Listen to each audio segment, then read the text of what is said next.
The challenge class is an opportunity to show yourself as an up-and-comer in PCA. Bowers has done just that with his multiple victories and solid consistency. Rosman and Adams may still remain in the hunt, but they'll certainly want to close the gap tonight. We'll see if they can as we get ready to watch the PCA Sim Racing Series Challenge class live here on Podium Esports. Hi, I'm Joe Peak, and with me in the booth tonight is DJ Clark. Cameron Avernon is on social media, and Ryan Bauer is producing while using cameras provided by Dougie Beard. So we arrive for Event 6 at the Red Bull Ring. This is the penultimate event in Series 9, and it takes us on a swooping ride through the Austrian countryside. But this place is known for its heavy braking zones, offering up great chances to overtake, so watch for action in the corners. But before we get to the racing, we're proud to announce that Pirelli is back as the PCA Sim Racing title sponsor for Series 9. Pirelli was founded in Milan in 1872 and today stands as a global brand known for its cutting-edge technology, high-end production, excellence, and passion for innovation that draws heavily on its Italian roots. Pirelli is among the world's major producers of tires and is an OEM supplier to Porsche. Find out more about Pirelli at Pirelli.com. Series 9 is also sponsored by Six Sigma Sim Racing, which was founded in 2021 by automotive engineers as a new sim racing equipment provider. After 1 year, Six Sigma now has divisions in the USA, Japan, Australia, and Europe, providing the best valued sim racing cockpits and peripherals. Six Sigma offers 10% off to any PCA member from the website, and the coupon code is PCA Sim. For more information about Six Sigma Sim Racing, please visit their website at sixsigmasimracing.com. That's the number 6, sigmasimracing.com.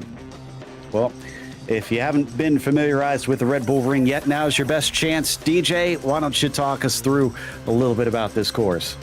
Well, Joe, as you said in that intro, there are a lot of long straights around here and a lot of heavy braking zones, but look for the major overtaking opportunities to be down into Turn 3, also known as Remus, or down into Schlossgold, or Turn 4. Now, we've seen plenty of action coming down into the infield section through 5, 6, 7, and 8, but you've got to have a lot of tenacity to be able to make those moves work. You also have to watch out for a little bit of the aero wash coming through there because of the high-speed nature of that section. You're going to lose a little bit of downforce off the front of the car. Now, that basically takes out the last two corners and the first corner on the track. Those are pretty much no overtaking zones. It's very, very tricky to get by. Although, watch for at the end of the race, a driver or two may be getting a little bit courageous and sending a move up into Turn 9 or yuck and rinse. Now, as for the championship itself, as we take a look over there, some interesting couples kind of pairing up out here. Rosman and Adams are only separated by 6 points. When you get down to Gibson and Kenny, look at that, just a single point between them for 5th and 6th. So things could easily switch around before we get into the final event over at Daytona. But probably the main focus up at the top there is for guys like Rosman and Adams to try and close down on Bowers. Trippett could also, as well as Gibson and Kenny, but it's going to be a little bit more difficult for them to stick with it as it drops off dramatically as you start to get down to 8th, 9th, and 10th. But as we get ready for the race, just a quick reminder before we get there that PCA Sim Racing social media offers in-race reports, breaking news, and announcements through Facebook, Twitter, Instagram, and YouTube. To subscribe, key in the platform name and add /PCA Sim Racing. So just a couple drivers are out on track right now, but most have completed their qualifying. A bit different from the previous 3 classes, DJ. It's only a 10-minute qualifying, and they're limited to 3 laps, so pressure is on to get it right early. Yeah, it certainly is. Those 3 laps mean you're really going to want to be banking on the money laps being probably lap number 2 or lap number 3, because at that point, the tires will be right in that perfect operating window. But it looks like the majority of the field has already gone out and set those times here at this point. We're pretty much locked in with only about a minute left to go in the session. Indeed, and it's a bit of a different race as well, but we'll go over that in a second. Right now, let's talk you through the grid for the sprint event coming up. Todd Rosman has put it on the pole as he's going to be followed by Mark Frost. And Scott Bowers only managed his third this evening for this sprint. But remember, it is the feature that pays more points. John Gibson will start from fourth, as Michael Adams will be fifth. And it's Randy Lervold in P6 tonight, as Edward Trippett will start seventh. Then it's Alex Lidback in the 8th place, followed by Jason Sherwood, P9, and David Purdy rounds out your top 10. In 11th place, it's going to be Johan Nye, followed by Stacey Iwata, with Jeff Lashaway and Andrew McCune win the row behind them. Robert Galeas will be in 15th, followed by Graham Rennie, with Tom Crane and Jack Stevenson 18th. 19th will be Robert Benson, and then Art Schwartz will round out the field in 20th.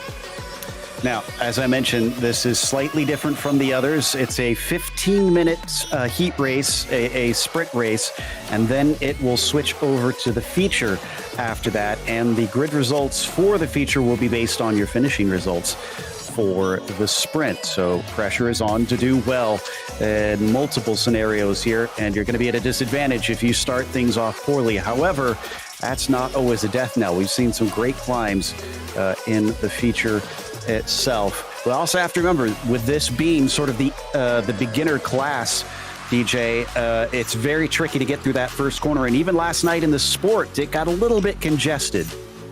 Yeah, it certainly did, Joe, and that's kind of just the nature of Nicky Lauda, that first corner. It's a relatively heavy braking zone. Let's call it a medium to heavy braking zone, and then it just kind of spits you right back out onto the long straightaway that leads up the hill into Remus. But you've got to be very, very careful. The way the camber kind of rolls up the track, it's very easy to lose grip on the car, and it's very easy to sort of outbrake yourself down into the inside, go a little bit later than you think you need to, and so that can change things around for drivers. You've got to be very careful, and we hope we're not going to see a big coming together there in turn one.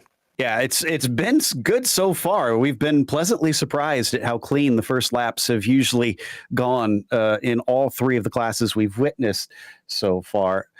So hopefully everybody's been watching and taking notes up to now and tried to be able to race as well as the top classes. It looks like we have everybody out there now. So the engines start to rev as the lights come up for the last race of the Red Bull Ring.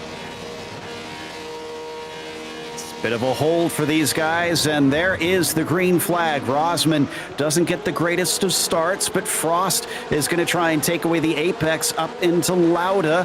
Let's see if he can outbrake him. Doesn't look like it this time, as they all tiptoe their way through the right-hander. Looks good to me of the 20 cars, although Art Schwartz looks like he maybe had a little contact. He's able to carry on. Rosman and Frost now separated as Bowers is battling for that P2, and Frost is going to lose out as Scott moves into second. Yeah, and it looked there like Frost braked a little bit early coming down into Remus, wanting to back out of it, not push the car too hard. That's a good strategy here on the first lap. The only problem is now he's going to find himself under attack here from John Gibson. So this is allowing Rosman to really pull away. This is what he needs now. Frost versus Gibson down at Schlossgold is going to go the way of Mark Frost. He stays ahead. In fact, pretty single file here from our pictures down through Schlossgold. Not a lot of drivers trying anything here, just trying to settle in. Even though it's a short race, you can certainly make up positions at this track. Yeah, you certainly can, and I think you're going to see a lot of drivers, particularly here in this opening heat race, just using caution around here. You don't want to throw the baby out with the bathwater. You don't want to completely ruin your race here in the first running, and you want to try to position yourself as best as possible for that feature race, because as you said, Joe, that's the one that pays the most points, and I think all of these drivers are going to have their eye on that prize. As for Rosman, though, doing a good job for now at 1.1 seconds ahead of Bowers at the first lap. Remember, he needs to outscore him this round to try and be able to do better on that. Robert Galley, unfortunately, is in pit lane. And I think perhaps he had a black flag maybe from a false start. We'll try and check on that. As now Bowers is going slow. Bowers is really losing out, and Michael Adams is closing in. Frost has gotten back by, and as they come up to the braking for Remus once again, there's more cars able to outbrake him. Gibson goes past around the outside, nearly making contact. Bowers looks way out of it. Yeah, and I'm not entirely sure what happened there, Joe. I looked up on the screen and I saw him down to the inside of turn 1. Let's take a look here on the replay. This is Scott Bowers on your screen. Turns it in, catches that big sausage curb, and that was just enough to unsettle the car a little bit that he wasn't able to get the power down the way he wanted to. Good job to be able to hold control, but we've got a big incident in the field. Looks like Gibson and Adams both involved in it. Oh, no, and Adams looks a little prone across the track. He got hit by Gibson already, so there's some damage from there. It does look like Gibson is able to carry on, and now he just gets hit by Andy McCune on top of things. It's a little blind down through that portion. Yeah, it is. The track breaks away from you down to the right, and so you've got to be careful. But now we're going to check out this battle as Scott Bowers tries to work his way back through the field. He's closing in on Randy Lervold, going to try to go around the outside. That's the 614 coming down into pit lane. Yeah, Lervold's got a black and orange flag. I don't know how he got that and was that high up. Michael Adams is also in with a black and orange flag. Maybe it's related to that incident that we saw as they now come towards the first turn. Sherwood does not defend on Trippett, and he's going to take that 444 into fourth. Yeah, good move there from Trippett to be able to get that done. For all I said there about Nicky Lauda and how you really don't want to be passing there, a lot of these drivers really and truly getting moves done down into turn 1. Color me very impressed, Joe. Stacy Iwata here as we ride on board is chasing on Johan Nye, and that is Jeff Lashway in the green just in front of them. No change of position up through the right-hander. Also, we've gotten a little bit of a clue as to what went down into Schlossgold because Michael Adams was the one who was black flagged for self-spin. So he must have started with himself, according to the stewards, and then maybe trickled down to others from there, causing some of that damage. But for poor Michael Adams, that means that he's not going to score well in the sprint race, and will have to try hard to fight back through the field in the feature as we continue to follow this fight down through Rauch and Vert between Lashway, Nye, and Iwata. We ride on board with Gibson just behind them, seems to have recovered from being involved in that incident. Yeah, looks like he's been doing relatively well here. He's got a gap of about 0.6 of a second up to Iwata. I don't think he's going to push too hard at this point. He's just going to maybe wait and see what opportunities can present themselves, especially considering Stacy Iwata is very close behind Johan Nye, and I've got a sneaking suspicion these two are going to come to blows. Well, Iwata, fortunately for him, is going to get a run. Unfortunately for Nye, doesn't have much of a defense, tries to hang around the outside, and now Gibson is going to split the middle. We saw this move earlier last week, and it works for the second time now as Gibson gets a 2-for-1. That was gorgeous stuff there, Joe. Gibson just absolutely recognizing where to go, but his battle's not done here quite yet. That's going to be Johan Nye trying to make it work around the outside of Remus. We've seen that work a couple of times, but he's going to catch that outside sausage curve, bounce that 141 into the air, and that is going to be position gain for John Gibson. Yeah, we've seen that multiple times in the races that we've had in each of the classes here at the Red Bull Ring, that those exit curbs do not play games. You don't want to mess with them.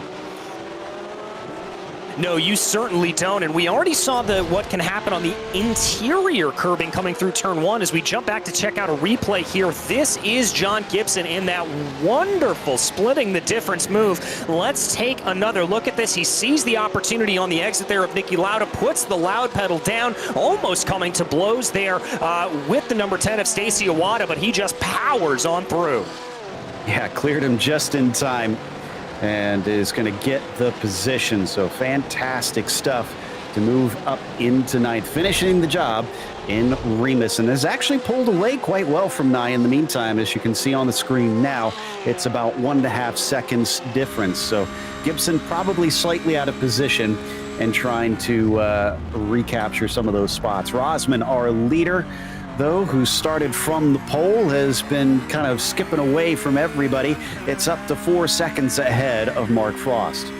Yeah, he's doing a great job up at the front of the field. He's about 1/3 of the way down in this race here at this point, just keeping his eyes focused ahead, building that rhythm around this fast circuit, doing exactly what he needs to do. Indeed. So Let's see if he can hold it steady from here and go lights to flag, at least for the sprint, which will again put him at a good spot for the feature itself, starting from the pole position, which here today seems to really be worth quite a bit since everyone else behind him has been rather tripping over themselves. There's Mark Frost now as he flies through Vert, as we mentioned, nearly 4 seconds behind, but not giving up quite yet. And obviously being on the front row is going to be a pretty handy start for him.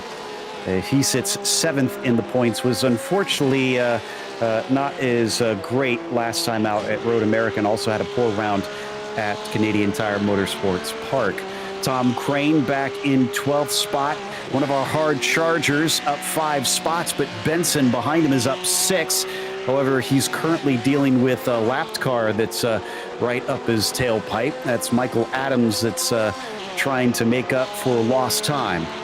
Yeah, we ride on board here with the number 12 back in 20th position. He's actually going to have a little bit of a look going down into turn 1, gets on the binders, decides not to go for it. And, oh, we've had a car that I believe is Jason Sherwood slow. It is. He had a spin out of the first corner. He cut across the track at a nice gap, so he didn't get in anybody's way. But he's down to 12th because of that. Let's see if this was that inside curb again, or if this was the outside one that sent him off. So far, so good. Oh, yeah, a little wide. Well, he was already spinning, so it was neither curb, really. Yeah, he missed the apex there coming down into the right-hander, was a little bit off of that entrance curbing, just carried a little bit too much speed through the corner, and the rear tires just didn't have the grip there to comply, and that's what sent him around. Good job to be able to hold the car in position, though. As we've said, sometimes these Porsches can act a little bit like a pendulum with the rear engine, rear-wheel drive. If they start to go, it's very hard to keep them pointed the right way, so some massive, massive credit there to Jason to be able to not lose all that much time. Interestingly, it looks like he got a black flag. If it was for that incident, I didn't know that they could get them without making contact with anybody. But sad to see that he's going to have to pay a recompense for that one as we continue to ride on board down through that swift final corner onto the front stretch, with Purdy being chased by Lashway and Gibson. Looks like Jeff might have a shot if he wants to be ambitious into turn 1, but he decides no. Maybe setting up for the exit. No, he gets a poor run, and here comes John Gibson with an excellent one. Yeah, Gibson's going to try to tuck up behind here in the slipstream of, crucially here, Dave Purdy up ahead of him. That's what he was trying to gain. Now he tries to move to the outside. Good defensive line there from Jeff Lashway to hold off that outside line. That's where you want to make that pass, but Gibson looking for the over-under. That is going to be Lashway up and onto the curbing. A great move from the 911. Executed perfectly. That was textbook stuff there from John Gibson. So that'll net him 7th place. He's now only, 3 spots from where he was, but he's going to be farther down than that as he gets a serious punt from behind, as Jeff Lashway unfortunately could not get it woed up. This actually means that Robert Gallet, no, actually he's a lap down, excuse me. It's Johan Nye who looks like he's going to try and take advantage, but both cars are able to get going. Yeah, but crucially here, there is some pretty hefty damage to the back of that number 911 machine for John Gibson, and I wonder if that's going to affect that rear diffuser on the back of the car. That could upset the aerodynamic balance of the car, and he could lose rear grip, and that could not be a good thing through some of this fast, twisting infield section. Speaking of upset, Johan Nye was apparently put off by that wreck, because suddenly Stacy Iwata pounced and is now taking that 8th place away from that 141. So great opportunistic stuff for Stacy Iwata. Just inside the top 10. Gibson still trying to re-overtake Gallet for the lap that he's been put down, and it looks like Jeff Lashway was given a black flag for that contact down into Schloss Gold Corner. Yeah, that's not unsurprising there. Lashway really and truly was at fault of that, as Jack Stevenson looks like he's had a little bit of a problem coming through the final corner on the track. I wonder, Joe, if that's a little bit of what we saw earlier. Maybe just carried a little bit too much momentum through the corner. We've seen that before. It's right on board with the 116. He's going to bring it down here through Rint. Now gets onto the binders. Yep, just a little bit too much speed. You could feel that rear end breaking away before he even got to the apex. Did a good job keeping it from smashing into the Armco. Just lightly touched it, so he should be okay. Just a bit of a bruised ego, I'm sure, after that one. Back to Robert Benson in 11th spot. That's Crane just in front of him. He's also got Randy Lervold behind him. Lervold's one of those that lost out early in the race and is still down 6 positions from where he began this thing. There you can see him now in the red, white, and black as we ride with the Falcon liveried number 71. So 3 positions up for grabs right here just inside the top 10. Yeah, everybody trying to fight their way forward. And again, this is crucial for this second race. The finishing order here in this heat race will determine your starting order for the feature event. So we will have to see how everything plays itself out right now. Looks like a pretty good run here for Lervold. He's going to look to the inside. I don't think, no, he is going to go for the move here into Niki Lauda. Yeah, but he keeps it tight to the apex, and that is nicely done. So Randy gets 11th spot as, Nye goes right back past Iwata, but it doesn't look like job done quite yet. Stacy could try and fight back. No, looks like the 10 is going to get back in line. So not sure if there was some issue for Stacy out of turn 1. We have seen a couple of those, but now Johan is back into 8th. Back up into 8th place position as here we take a look at a battle that has really emerged over the past lap or so. This is Scott Bowers all up behind the gearbox here of Mark Frost. So Bowers, who was starting from 3rd position and eventually was up into 2nd, is going to try and get back to that P2.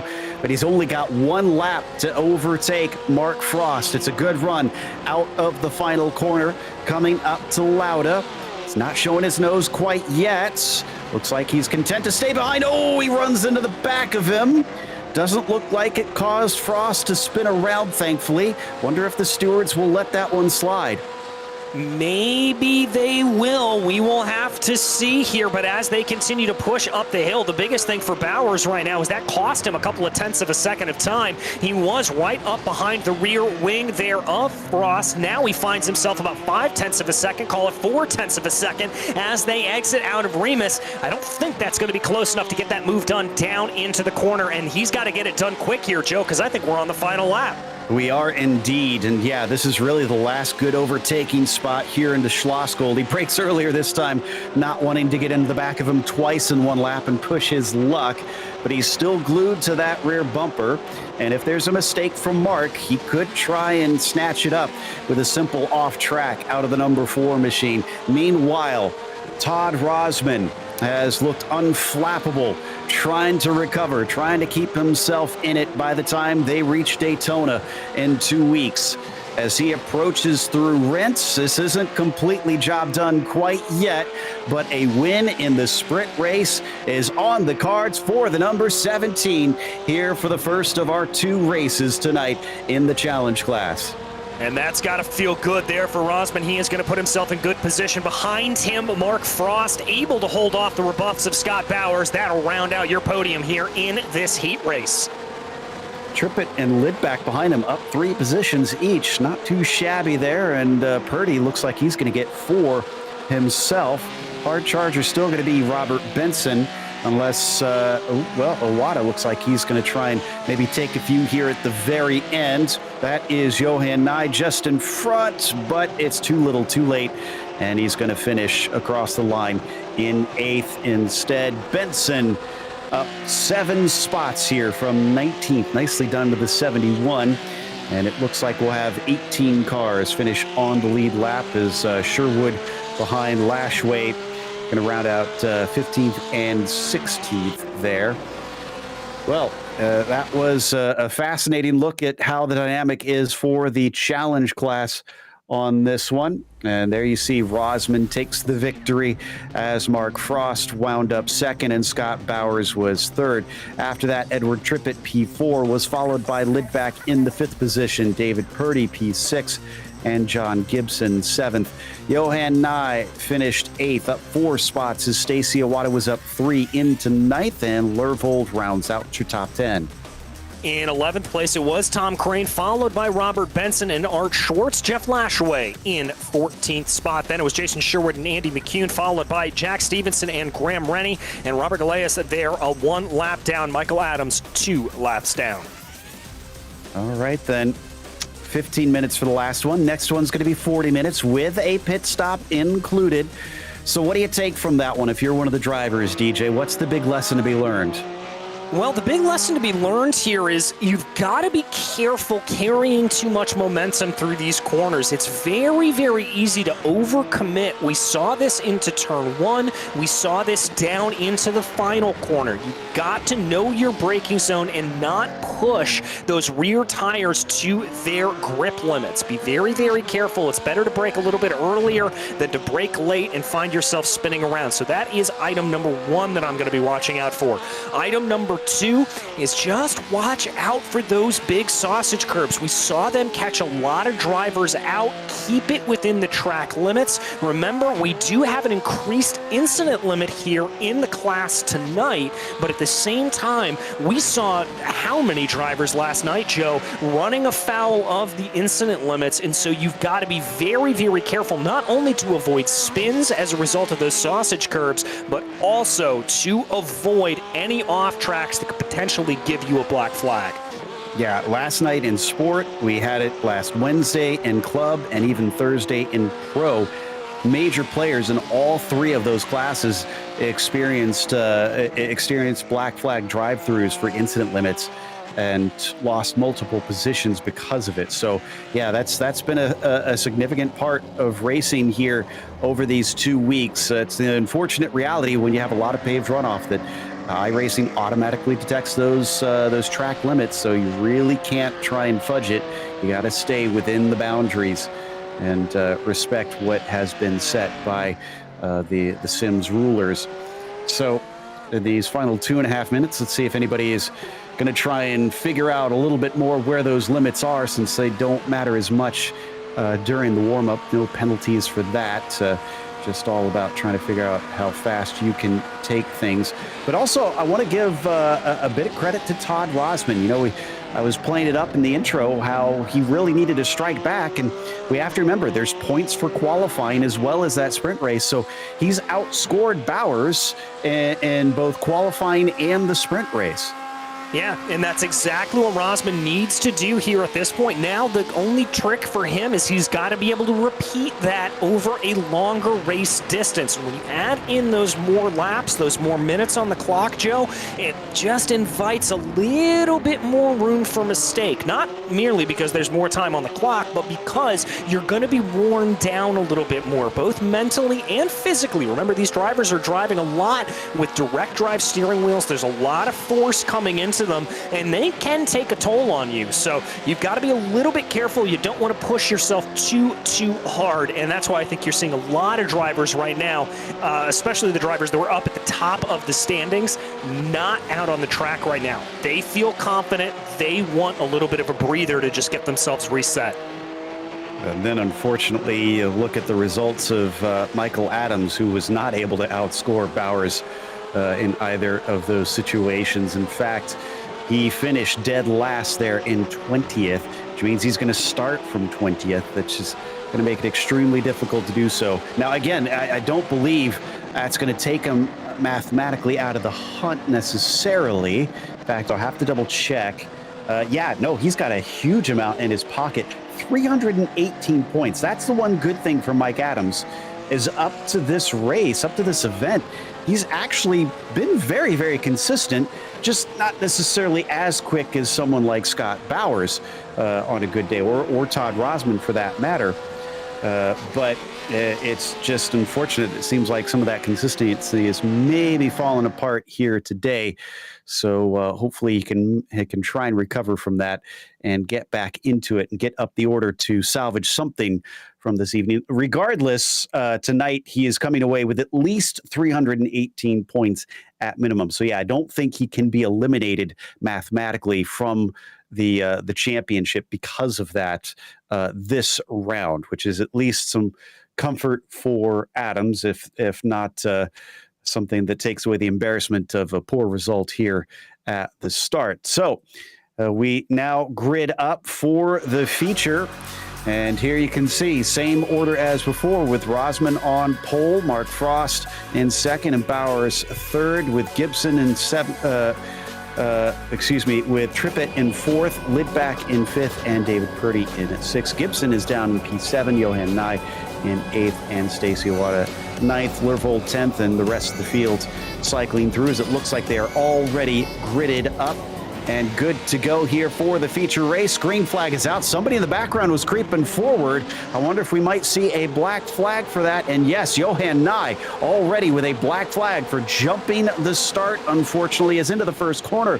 Frost versus Rosman. Looks like Rosman will get it. And Scott Bowers pulls almost the exact same move we saw last time. And that was all because there, Joe, Mark Frost was too far to the inside. He caught a little bit of those rumble strips, and I think he was a little tentative getting onto the loud pedal, and that cost him just a little bit of acceleration there, and that is what lost him not only the chance to fight for P1, but up and lose the position to Scott Bowers. Slowly working their way through Remus. Man, Michael Adams is on a tear already, only 2 corners in.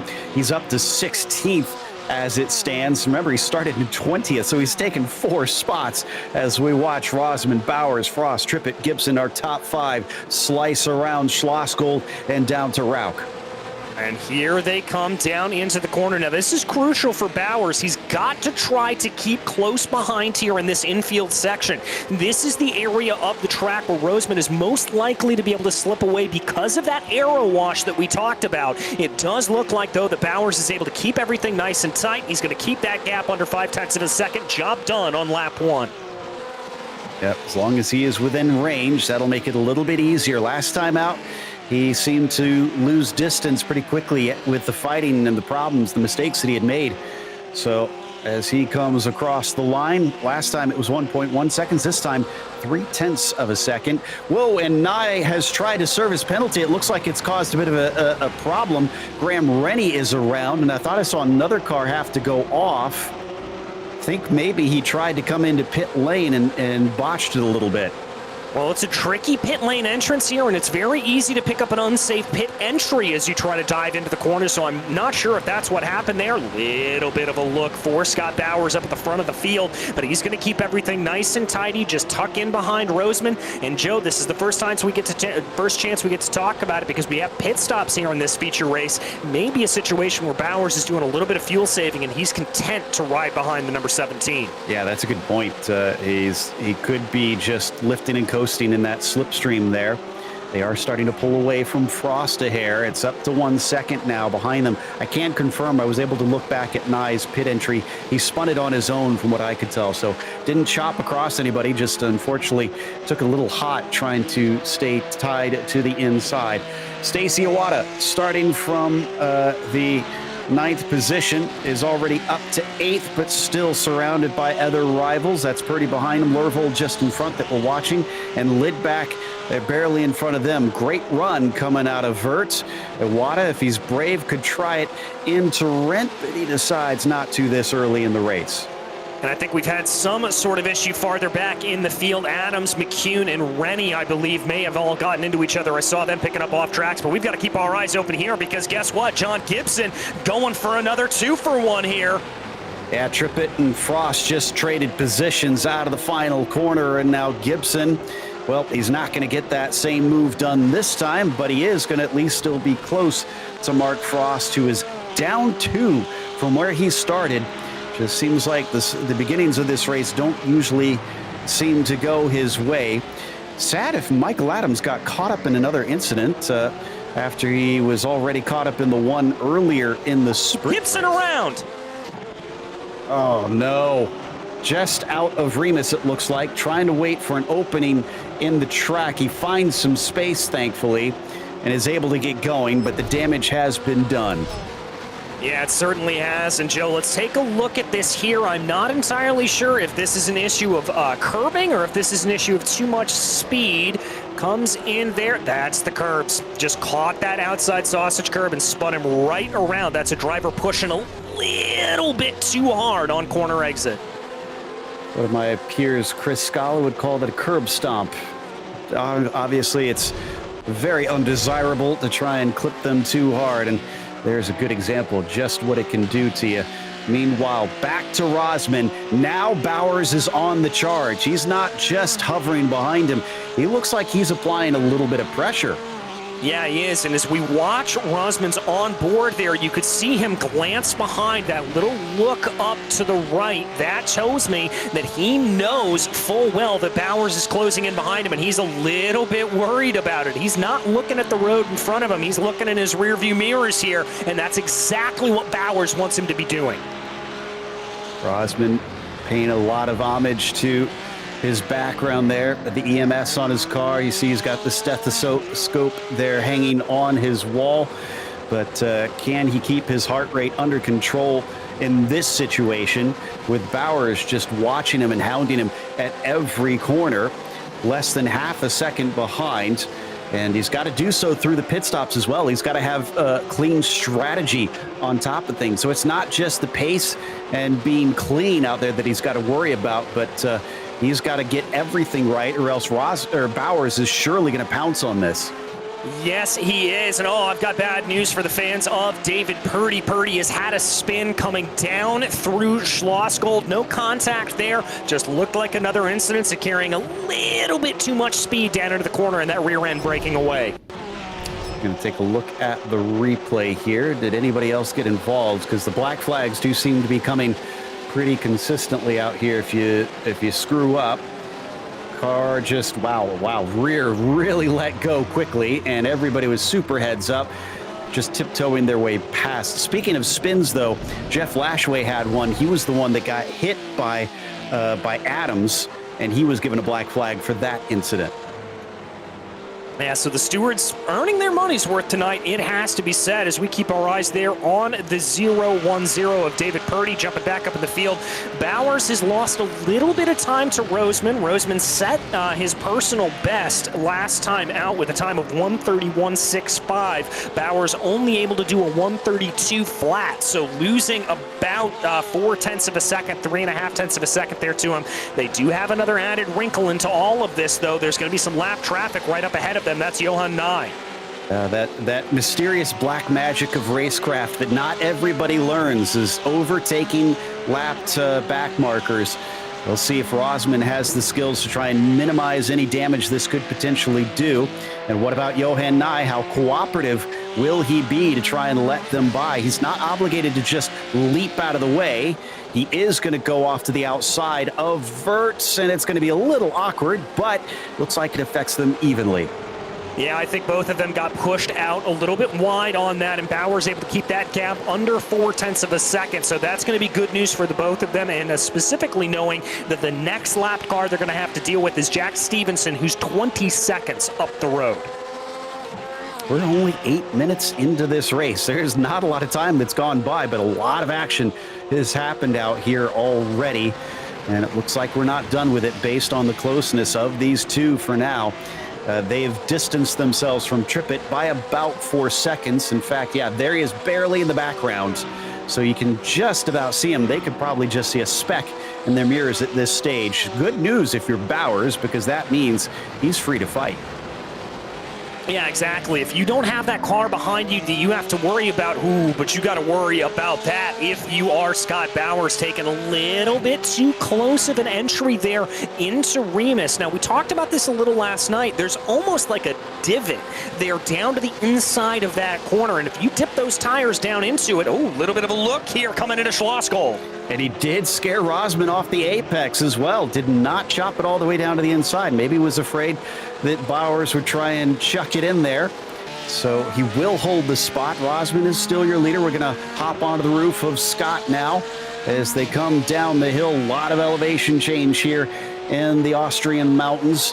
And then the little rise through Vert, back up the hill once again into Rent. And still not able to get by, but definitely making sure that Todd cannot take his eyes off his mirrors. No, and that's exactly what Bowers wants to have happen here at this point. He just wants to keep applying that pressure, because chances are if you keep that pressure up for a full 40 minutes of racing, you're going to see a crack in the armor from Rosman, and we may see a pass here coming into Lauda.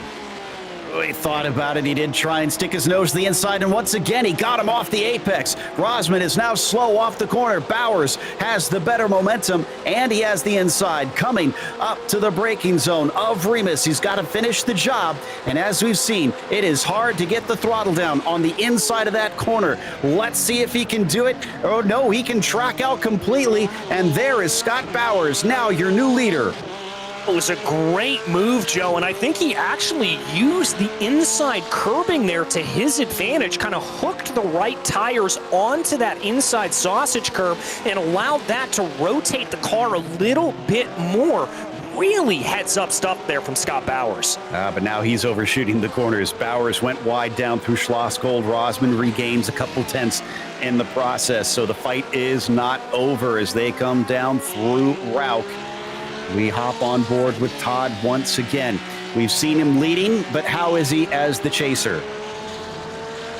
Well, it's a different driving style entirely. You've got to back up your braking zones when you're behind another car, and as we've talked about, you've got to watch out for that aero wash coming down through the infield section and down through these last two corners, so you got to be very, very careful about that and see what he's able to do. Down the front stretch once again. Just nose to tail as they've been for just about the whole race already. And under braking, despite having a good exit, looks like the 17 not willing to try and send a bonsai this quickly on the re-attack. Let's go back to Robert Benson then in 10th spot, surrounded by a lot of cars. That's Iwata, who recently had a spin just in front of them, with Lidback in 9th. And then it's going to be John Gibson, who has certainly had an eventful couple races now this evening. Yeah, he certainly has. That multicolored 911 machine just seeming to be in almost every one of our shots here. Good line out of Nicky Lauda. Now he's going to tuck up behind in the draft here of Robert Benson. Not probably going to be close enough to send an attack here, but he's going to try to put a little bit of pressure to his backside nonetheless. There they all get through the corner. Good line for Gibson. It looks like he learned his lesson about those sausage curbs on the outside. Yeah, this time nice and clean. But Benson's still ahead of him. And is that for position behind them? It is. Goulet and Adams. So Adams is now caught up to this group. Whoa, and ahead of them, Stacy Iwata, another spin in the same place as before. There you can see from the onboard of Michael Adams, just managing to sneak by as the field splits on either side. Yeah, they parted the seas there. I don't believe there was too much contact there with any of the other drivers, but let's take a look here on the hood of Stacy Iwata's car. Let's see if we can find out what happened. Comes down into the braking zone. Too much speed. Too much speed again. Maybe a little bit of rear brake lockup there. He maybe tried to trail brake a little bit too late into the corner, but one way or another, just another self-spin from Stacy Iwata. Let's see from Lidback's view. Yeah, I think you're right. It starts to spin very early. Man, that was close there. Lidback found just enough space to sneak past, and that's going to get him 8th place because of it. In real time now, just in the background, that is Gibson overtaking Benson. John now up to 9th. A good recovery here from John Gibson. He's only 2 places off of where he started in 7th place and only about 2 seconds to get up to Alex Lidback. So I think it's certainly possible that we could see this 911 actually gain positions by the end of this race.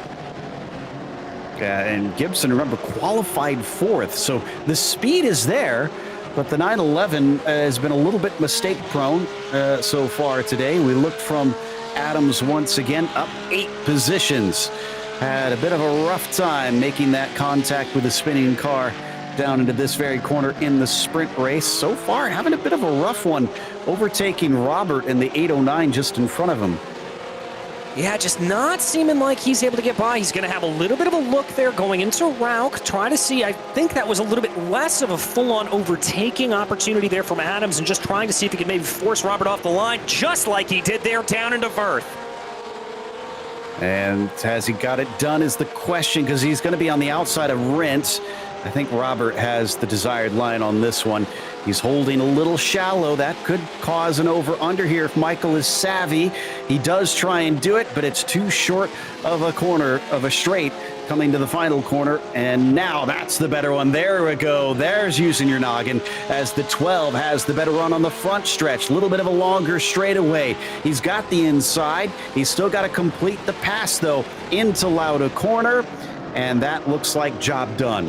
Oh, that was absolutely a textbook run there, out of A1 down into Lauda. Brilliant job there for Michael Adams, and you can see the gap he's already starting to open up. I think we might have our first driver with a scheduled stop in Jack Stevenson. No, it's not. Excuse me. He had a wreck, it looks like, coming out of Schlosskold. So unfortunately, he's had to come in and take one of his spare cars. So he should be back out on track soon enough, but he'll be a lap down from the leaders, as Bowers leads Rosman, as he has for the last few laps. They're closing in on the halfway mark of this race. Yeah, we're getting very close to it. And remember, with the 50% fuel limit here, I wouldn't be surprised if we see more and more drivers starting to peel off into pit lane. By the way, bad news here for Todd Roseman, as Scott Bowers just set the fastest lap of the race with a 1:31.1. So he's really on it here. He is pushing hard to try and make sure that Scott doesn't just take an easy victory here. Obviously won't be ideal because he could still potentially lose points to Scott, but so far I'd say he's done a great job taking max points in the qualifying and the sprint to try and limit the damage if he doesn't manage to win this one. As they break into Schlosskold once again, it's a whole 7 seconds ahead of Edward Trippett, who's really just kind of been doing his own thing. He hasn't been able to ditch Mark Frost yet, but Trippett's still on the podium and started this race in 4th. He started the sprint in 7th, so it's been just kind of a steady climb upwards. Yeah, a steady climb upwards there for him, and that's exactly what he wants to do. I would feel a little bit safer if I were Edward, if I were able to maybe knock off, let's call it 0.7 of a second away from Mark Frost, get that gap up to about 2 seconds. But nevertheless, he's still running a good race here as we take a look at Jason Sherwood, currently running in 6th place. Yeah, that's 9 positions gained for Jason Sherwood, which is actually higher than he qualified initially. Finished 15th, obviously, in the sprint, and has had a bit of a rough time. But it's Michael Adams who has been basically slowly but surely picking them off one by one and is now into the top 10. So he has overtaken half the field in these 18 minutes. It's a very, very impressive run, and I don't think we are done seeing those overtakes get done here quite yet, Joe. Yeah, surely he's still got a little bit left in him. Unfortunately for him, I don't think he has the space to pit. We just saw the overhead map a little bit ago, and I think he'd still wind up in traffic if he tried to pit early to overtake some cars that way. So he probably will want to carry on. As we watch from Lidback, he and Gibson still fighting for 8th position. In fact, I'm trying to see, did Gibson? Yeah, he just got that, overtaking him along the front stretch. So looks like Lidback gets shuffled backwards. Yeah, he's going to get shuffled backwards there a little bit, but this charge from John Gibson certainly continuing on. He's now going to be in effective draft range of Tom Crane directly up ahead of him. Indeed, under 0.5 of a second here. Gibson looking to get back to where he started this race. Remember, he had that issue coming up through Remus a little bit earlier on, and he's right back on pace here, even having a little bit of a look coming down into the infield. Gibson is really hurrying through the field now himself, and that's, wow, 7th place, coming around the outside through Rauch. That is a very tough move to make. John is just taking no prisoners right now. No, he's not, and I'm having a little bit of a closer look on the car just to make sure there's not damage on it, to make sure, and I don't think there is, so massive kudos there to him. As we jump back to Michael Adams, who's having a little bit of a look here on Alex Lidback, who, remember, lost a position on this lap earlier to Gibson. Lidback going way wide, coming out of Rent, and that's going to compromise him enough that Adams is able to capitalize along the pit straight. He's got the inside coming up to Lauda, and early braking from Lidback. Looks like this should hopefully be job done for Michael. Indeed it is. Yes, it is, but look at this train starting to form here, Joe. Gibson breaking away from the front of it, Crane breaking away just a little bit, but Crane, Adams, Lidback, and Benson all running very, very close to one another, and they're really all going to be getting a massive draft off of one another here at this point. Yeah, this has been staying pretty close together for much of the race. They'll need to try and find a little bit of speed, but if you're struggling to consistently go faster, do you know how to find another 10th off of your lap time? Join our very own physicist, Nikki Chan, to learn all about driving technique, car setup, telemetry analysis, and more via YouTube videos on last10th.com. Nikki is also available for one-on-one coaching and custom setup sessions. Contact him on Discord for a trial session now so you can squeeze that last 10th off your lap time. Last 10th, better car, better driver. And yet again, Michael Adams showing he knows how to find that last 10th as he just overtook Tom Crane down through Schlossgold. He's now up to 8th. I mean, that is just a remarkable run here for him. 12 positions gained. We got a little bit of side-by-side here coming down to the final two corners, though, as it looks like the 71 of Benson's going to be able to hold that out. But Galeas has other plans. Still not going to play out, and that's going to be Robert dropping out of position.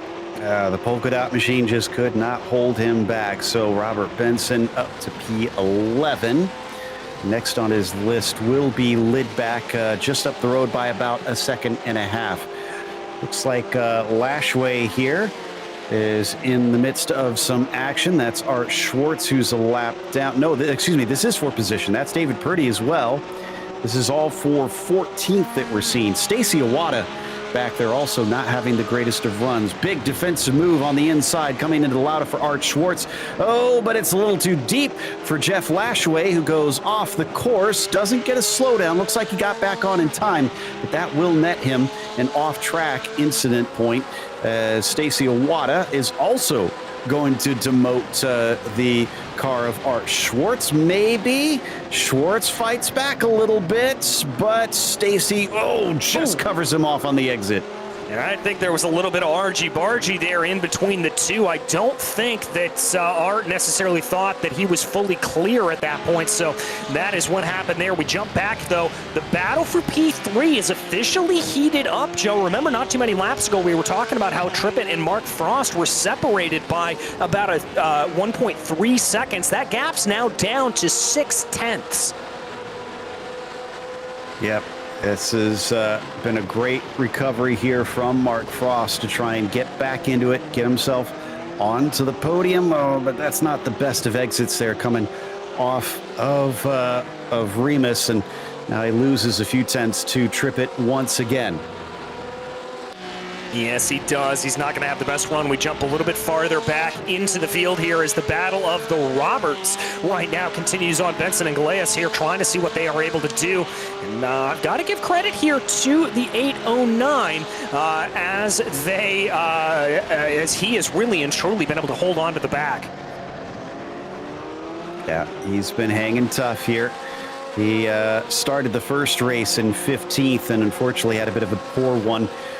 Winding up with an early incident that wound up sending him to 19th, but today up 7 positions and coming down into the braking, he's not able to take it. As we go back to Michael Adams, still in 8th, but already having caught up to John Gibson. So John Gibson, who himself has been recovering, apparently does not have the pace that Michael Adams has, because eventually he's caught him. Yeah, Adams having a little bit of an off-track excursion there, kicking up some dust on the inside of Verth. I don't think that's going to count as an off-track there for him, but yeah, this battle certainly coming into play here at this point. My money's going to be on that number 12 machine. I think Michael has got the speed to be able to take him, but John Gibson is not going to be an easy customer to get past. Yeah, I think Adams definitely is the quicker one, but the unfortunate news for Michael is as I look forward, I think the highest we're probably going to see him is up to 6, because from Jason Sherwood in that position, it's 13 seconds to Randy Lervold. So that's going to be a whole nother story, especially since we're down to only 16 minutes left as it sits.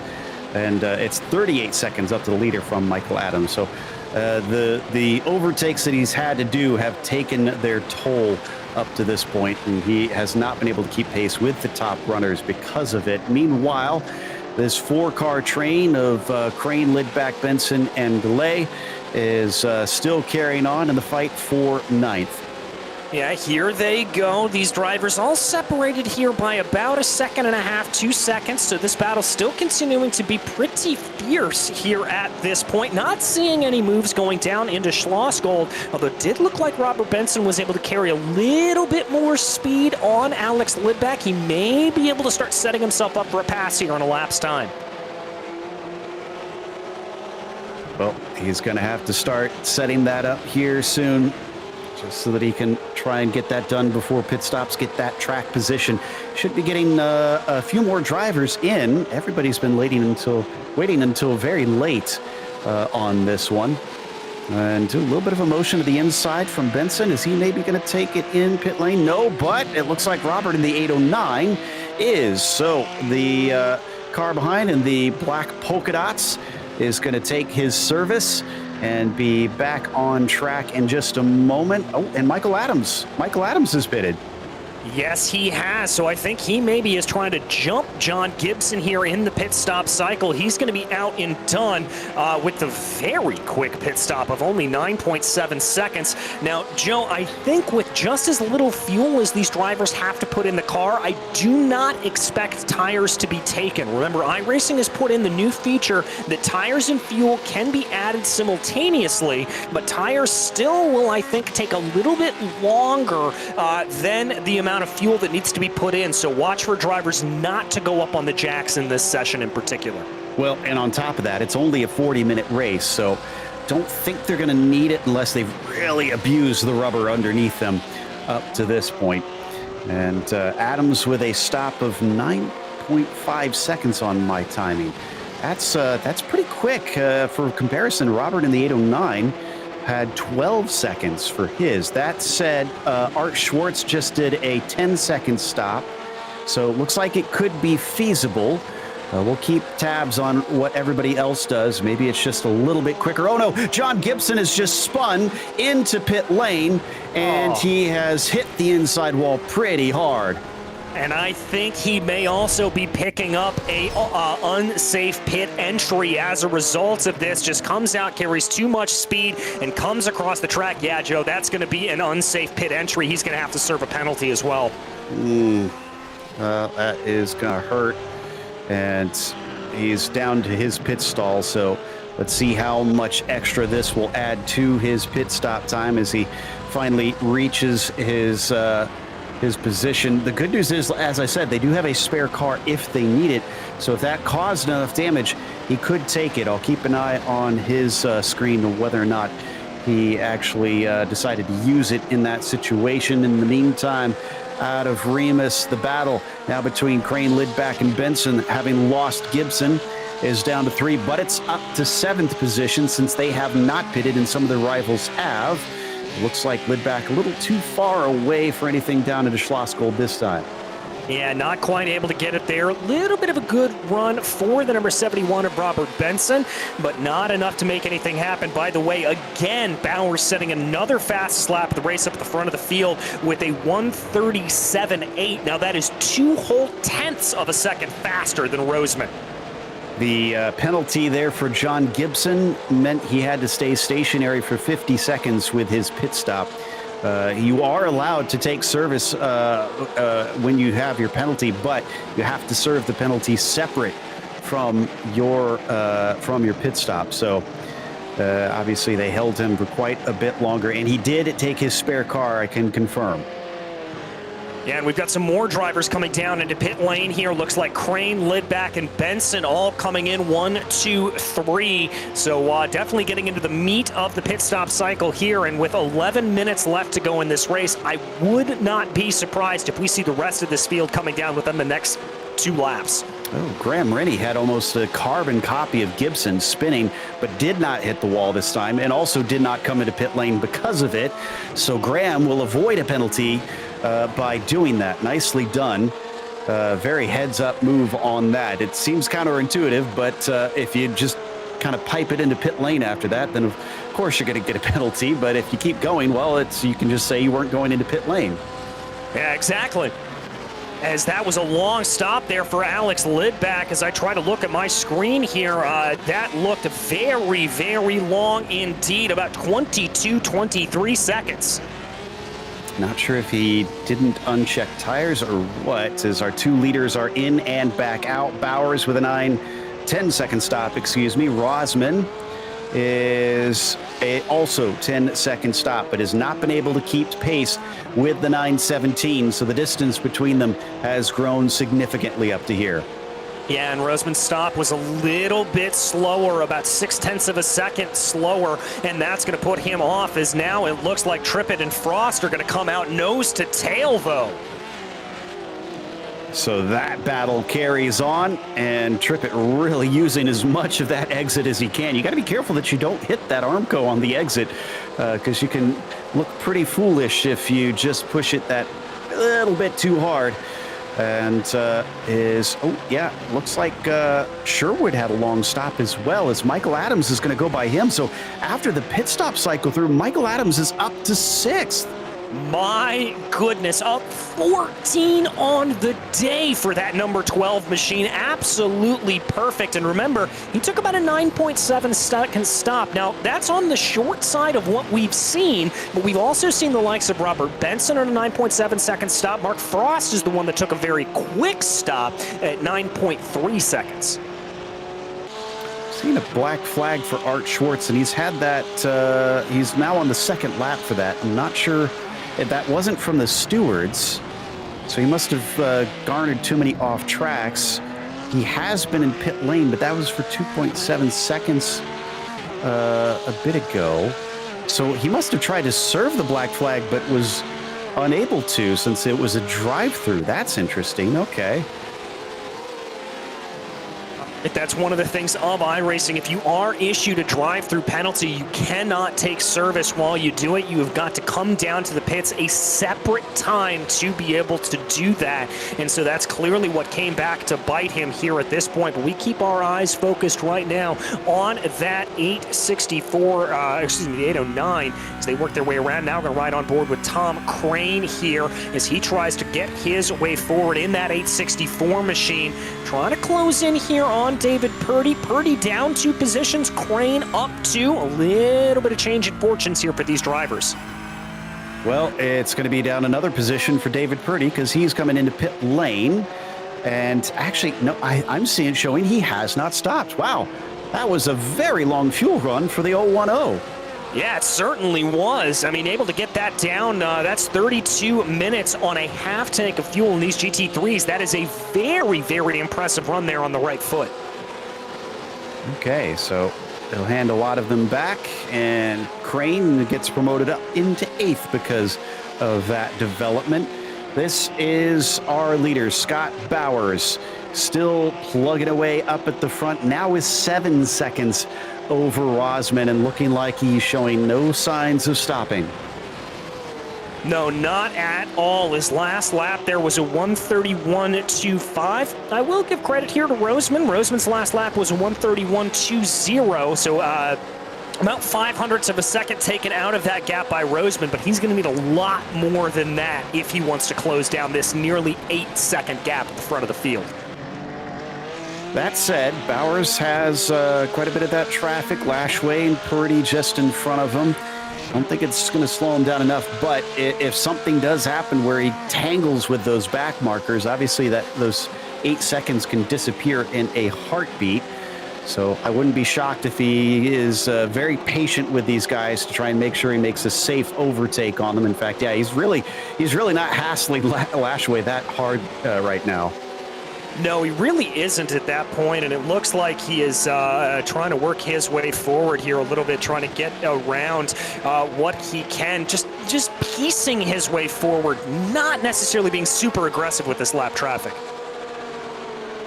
Talked about Adams getting no higher than 6th, and that does seem to still be the case. Don't need to go to him, but it's about 14 seconds up to Lervold currently with 6 minutes left on the clock. So that's looking like pretty much a done deal. And still not overtaking on Jeff Lashway. Bowers has already given up about a second to Todd Rosman. Maybe it's going to be here out of Lauda, just setting up a good exit. Yeah, right there. Oh, but again, he has to back out of it because Lashway got a little out of sorts. Yeah, got a little out of sorts there and just not really able to keep everything together there as they ran. Now let's see what he's able to do. He's going to have a little bit of a look. No, he's not going to go for it, and this is costing him time, and he'll know it. And for those wondering, Lashway's blue flags that he's getting are not required for him to pull over.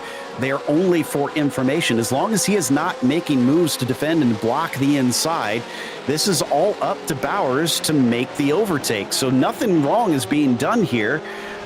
It's just that he's got his own race to run because that's for position with Purdy in front of him. So he's got his own concerns. Yeah, he certainly does, and let's see what they decide to do here at this point.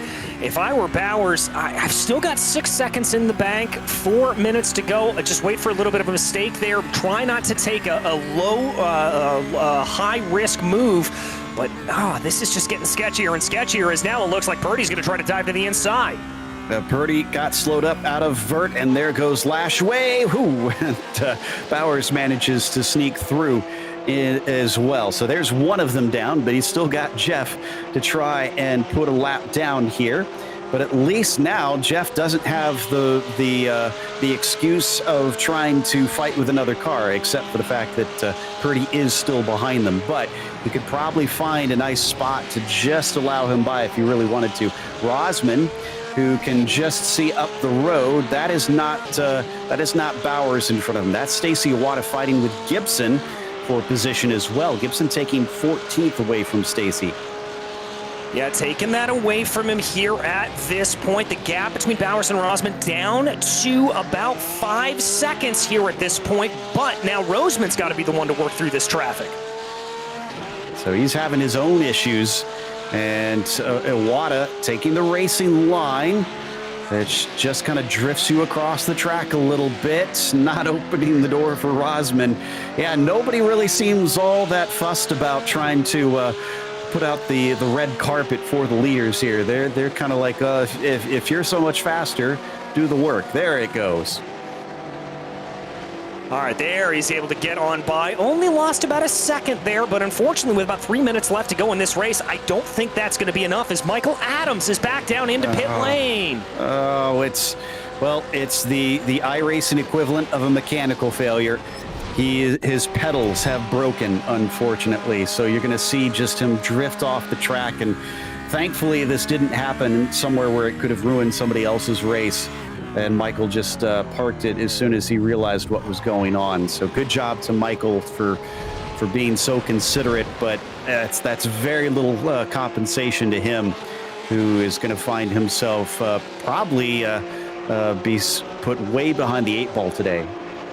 Yeah, he's certainly going to find himself well down in the championship order after that. 2 minutes and 30 seconds left to go in this race as your leader works their way up through the first corner right now. I think it's going to probably be one to go with the line here, Joe. Yeah, I believe you're right. I think Bowers is going to come around and get that one to go marker. Frost versus Trippett. This one's been brewing all race long.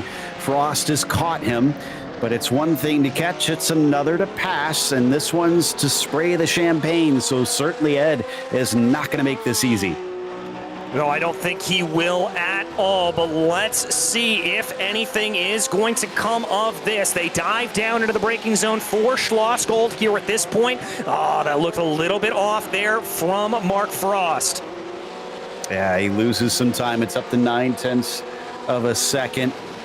As there we go, past the 130 mark, and Scott Bowers is coming to the final corner now. So white flag being prepared by Barney as we hop on board briefly with that battle behind him. There goes Bowers, just one more. Just one more lap, and he has got plenty of breathing room here at this point. He has got a big gap of, let's call it what it is, 7 seconds. So he is in good position. Gibson, who has been sent backwards yet again, is trying to come back up past Purdy, past Lashway. He's got both of them right there. He seems like he has a lot of speed. He's got to be clean, though. He's not going to try it this time yet. think he wants to take that high percentage move here, Joe. He doesn't want to be too aggressive trying to dive down to the inside, doesn't want to do anything that's going to compromise what could be good points here. Indeed, he needs to make sure that this comes out clean. Another lapped car for Bowers to deal with, Art Schwartz this time, who's still running in 17th despite having problems serving his black flag. It looks like other drivers have had even worse days than he has. And as they come down through Rauch and Vert, it's back up to 6 seconds between Bowers and Rosman. So Bowers has been managing this quite well. He does not need to even overtake Art Schwartz here. He can just cruise behind him all the way to the checkered flag, which is exactly what it looks like he is going to do in the end. Scott Bowers is certainly singing loud here in the hills of Austria because he takes a win in the feature race. A great run here for Scott Bowers. He has got to be very, very pleased with that. And crucially, one incident point over the course of that race, Joe. Trippett, man, what a run here from the 444. A position up from that number on his car. He's going to finish with a podium despite pressure from Mark Frost during much of this race. Mark down 2 from where he began in the end. Just couldn't keep the pace up. Yeah, just not quite able to do it here. We check back on another little battle here. Robert Benson trying to close in on the back of Tom Crane right now. I think that gap's going to be a little bit far. It is about 5/6 tenths of a second, but if we see a mistake here out of Crane, that could be all she wrote. Only 10 drivers to finish on the lead lap out of our 20 starters here in the feature. So there's quite a bit of pace in our leaders to be able to overtake so many towards the back half of the field. But I don't think Benson has got much unless he can get a mistake out of that 8.64. So all Tom Crane has to do is be nice and steady through these last couple of corners. Just down through A1, and there you have it. Tom Crane's going to net himself a 7th through that performance. Well, that's going to take us to a quick break. We'll come back with the unofficial results as well as driver interviews, so stick around.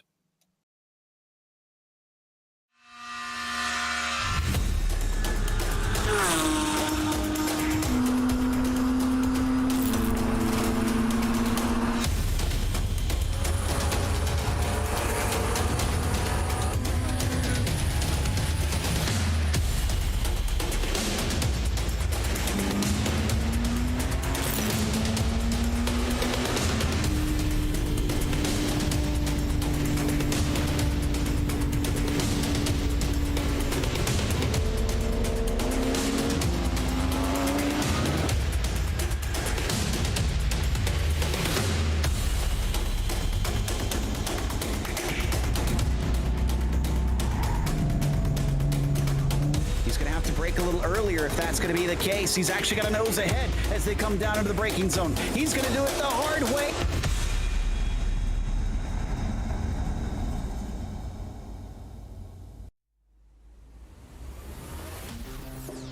Welcome back to the Red Bull Ring. The last race of these 2 weeks for our 4 classes is going to see Scott Bowers take the win after finishing in 3rd in the first sprint race and making up for it there in the second one. Todd Rosman unfortunately couldn't repeat the victory that he had in the sprint and fell down to 2nd, still earned some valuable points.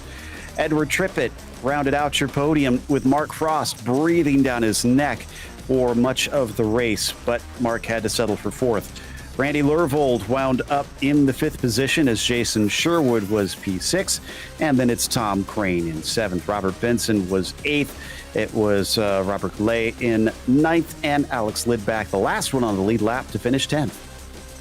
In 11th place, it was Jeff Lashaway, a lap down, followed by John Gibson, who had an up and down race through the course of that 40 minutes. Stacey Iwata came home in 13th, followed by David Purdy, with Johan Nye rounding out your top 15. Andy McCune was 16th, followed by Art Schwartz, then Graham Rennie, Jack Stevenson, and Michael Adams. We've got our winner ready to talk to us. Scott Bowers not only leading the championship, but taking another win to his name here in this feature race. Scott, congratulations. But before we get to the feature, let's talk about the sprint. Had a little bit of a slip early in the race, and that sent you back down the order slightly. You wound up at least taking a third. If it wasn't for that mistake, do you think you would have had a similar race to this one where you could have powered up to the lead? It's possible. Yeah, I hit that curbing, and I'm just glad that I didn't actually put it into the wall there, the fencing, around that corner. But yeah, I knew that Todd was going to have pace, and so yeah, and also I wasn't as concerned because that's not as big of a payout on points. Yeah, we had mentioned that during the broadcast. So interesting that you're cognizant of that during the race itself and being able to weigh your risks in that situation. With Todd, he did put up a bit of a fight there in the feature. It seemed like he was keeping you honest, but once you were able to drop him, boy, did you, stretching it out by a good margin. Was he kind of holding on to your slipstream, or what was going on there? I think we both had very similar pace. I was just hoping that he was going to make a mistake. He really didn't make one. Kind of left the door open on one corner. I took that opportunity, and then I thought possibly I might be able to gain a few more seconds or some time in the pits, which I was fortunate to be able to do. Well, obviously, you've proved yourself to be pretty fast and also pretty consistent throughout the season. But what's your history like at Daytona for the final round? I actually really love this track. I love to be able to draft on this. I think there's going to be a lot of exciting races for this race in a couple of weeks. I'm looking forward to it. We are as well. Congratulations on another victory, and hopefully we'll get to talk to you in 2 weeks' time. Thank you so much. I just want to give a shout out to all you guys at Podium. You do a wonderful job putting on these broadcasts, and it makes it super professional. And I end up watching all of the other class races as well. So bravo to you guys. Well, thank you very much. Kind words there from Scott Bowers, our winner. And we've got Todd Rosman waiting in the wings. DJ has caught up with our second place finisher. I have indeed, Todd, able to get a victory there in that first heat race, and it looked like you just didn't quite have the speed to be able to hold up in that second. What was it like out there? Oh yeah, I knew it. I've been practicing with Scott, and he just had consistent speed. It was just it was hard to overcome. But yeah, I kind of figured I wouldn't catch him, but it was a lot of fun trying. Well, certainly a lot of fun trying to, and talk me through a little bit. It looked like you had to piece your way through some traffic there at the latter stages of the feature race. How was that from behind the wheel? It was okay. Once Scott got ahead of me and I knew that I wasn't going to be able to catch him, my goal was 0x for tonight. I wanted no off tracks. I wasn't bumping anybody. I wanted a complete clean race. And so I was being real careful and just kind of taking my time. I knew I had 14 seconds over Edwards, so I was in no rush. I just wanted a clean race tonight. Well, by our calculations, it looks like you got that clean race, so congratulations. Next time out, though, we head to Daytona, a different beast entirely. The draft going to be all we're talking about there. How do you like your chances? I feel better about Daytona than I do this track. This is not one of my favorite. I just can't keep the rhythm like Scott did tonight, but I have a little better feeling about Daytona. So, but that draft can, be tricky and can take you out if you're not careful. So looking forward to it, though. Well, we're looking forward to it as well, and we wish you all the luck in the world, Todd. But who makes this possible for you? Who would you like to thank for today? I just want to thank my family. I know they're going to be watching, and any of the fans that I have picked up along the way. You guys, definitely, the broadcasts are always entertaining, and PCA Sim Racing, Sim Sigana, and Pirelli. Right, well, thank you so much. That was Todd Rosman, your second place finisher here today. And Joe, I believe you've been able to catch up with Edward Trippett. Indeed, Ed had a great feature race tonight, got up into third, and then withstood some immense pressure from Mark Frost there at the end. How hard were you sweating, Ed? Was it something that you were concerned at all about, or did you have it under control? For the most part of the race, I felt pretty comfortable. As you probably saw, I think on the second to the last lap, I decided to go jumping over a sausage. So that really gave Mark a chance at me. But you guys know I've been trying to get off this 444 curse or whatever this is, and I've been trying to get it to the third position. So I was pretty determined tonight to get that position. So I want to make a call out to Rocket Ron Hepner, who was on my shoulders the whole time, helping me get through the race, and all my friends that are watching out there tonight. And I also want to apologize for my my finish there. I was so excited and started going crazy, I spun out. So my apologies to PCA, and that wasn't supposed to be the case. But I'm just thrilled and excited to be up here. Absolutely. And you even finished fourth in the sprint as well, on top of things. Yeah, I was worried about that. I was like, no, not again. But early in the race, I wanted it bad, and I think I got past Mark. And I don't know who it was. I got past somebody early on, and I just wasn't looking back. I even thought there was a chance for me to hunt the leaders down, because they were battling it out pretty good up there. But it looked like they wised up, got into a train, and basically left us in the dust. So that's what happened. But again, just excited and glad to be here. They certainly seem to have quite a bit of pace. Maybe you'll have to change your number to 333 next season or something. Well, I'm looking at that. Yeah, quite a few people have sent me an email on that topic. Of course, watching you guys up on the podium, I can see where it might be coming from. So, but it just feels good to be up here. I can only imagine. Well, I mean, now you just got to carry it on. We're heading down to Florida for the finale in 2 weeks' time. Is that a track that you'd say you like?